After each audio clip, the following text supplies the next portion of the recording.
ज़िलज़िले हैरतअंगेज़ नहीं है, ये डिलेड कॉन्सिक्वेंसेस है।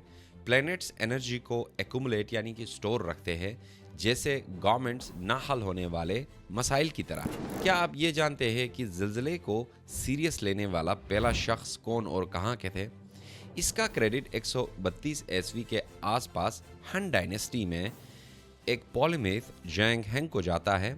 ये खुद एस्ट्रोनॉमर, इंजीनियर, पोइट और पार्ट टाइम जीनियस भी थे। इसने दुनिया का पहला ज़िलज़ला डिटेक्टर बनाया था, जिसे होंग फेंग डी डोंग यी कहते हैं।